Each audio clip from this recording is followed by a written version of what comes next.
Prezident İlham Əliyev aprelin 8-də Qazaxıstan Respublikasının Xarici İşlər Naziri Yermek Koşerbayevi və Nəqliyyat Naziri Nurlan Sauranbayevi qəbul edib. Prezident İlham Əliyev Azərbaycan-Qazaxıstan ikitərəfli əlaqələrinin əməkdaşlıq və qardaşlıq ruhunda inkişaf etdiyini məmnunluqla vurğulayaraq, dövlət başçılarının qarşılıqlı səfərlərinin, bu səfərlər zamanı aparılmış müzakirələrin, qəbul olunmuş qərarların, həmçinin Azərbaycandan Qazaxıstana, Qazaxıstandan isə ölkəmizə müxtəlif səviyyələrdə nümayəndə heyətlərinin səfərlərinin xalqlarımızı və ölkələrimizi daha da yaxınlaşdırdığını, qarşılıqlı fəaliyyətin potensialını möhkəmləndirdiyini dedi. Dövlətimizin başçısı birgə investisiya fondunun imkanlarından tam istifadə ediləcəyinə ümidvarlığını bildirdi. Bir neçə layihənin artıq işlənmə mərhələsində olduğunu vurğuladı və Azərbaycanla Qazaxıstanın üçüncü ölkələrə birgə investisiya yatırmaq potensialına toxundu. Prezident İlham Əliyev Qazaxıstanın Xarici İşlər və Nəqliyyat Nazirlərinin Azərbaycana səfərinin uğurlu olacağına ümidvarlığını ifadə etdi.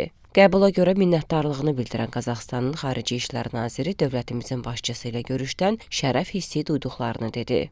Yermek Koşerbayev Qazaxıstan Respublikasının prezidenti Qasım-Jomart Tokayevin salamlarını dövlətimizin başçısına çatdırdı. Prezident İlham Əliyev salamlara görə minnətdarlığını bildirdi. Onun da salamlarını Qasım-Jomart Tokayeva çatdırmağı xahiş etdi. Qonaq Qazaxıstanda Azərbaycan prezidentinə çox böyük hörmətlə yanaşıldığını vurğuladı. Görüşdə Azərbaycanla Qazaxıstan arasında münasibətlərin bir çox sahədə, o cümlədən siyasi, iqtisadi, nəqliyyat, logistika, investisiyalar, enerji, həmçinin yaşıl enerji və digər istiqamətlər üzrə uğurla inkişaf etdiyi məmnunluqla qeyd edilərək, əməkdaşlığın daha da genişləndirilməsi üçün yaxşı imkanların olduğu bildirildi. Söhbət zamanı Orta Dəhliz, Transxəzər Yaşıl Enerji Dəhlizi və fibroptik xətti layihələrinə toxunuldu. Bu çərçivədə Azərbaycanla Qazaxıstanın uğurlu əməkdaşlıq həyata keçirdikləri vurğulandı. Azərbaycanla Ermənistan arasında münasibətlərin normallaşma prosesinin və Ermənistan ərazisindən keçəcək TRIP layihəsinin regional əməkdaşlıq və nəqliyyat bağlantıları baxımından rolu qeyd edildi. Görüşdə ölkələrimizin beynəlxalq təşkilatlar çərçivəsində uğurlu tərəfdaşlığı vurğulandı və qarşılıqlı maraq doğuran digər məsələlərə dair fikir mübadiləsi aparıldı.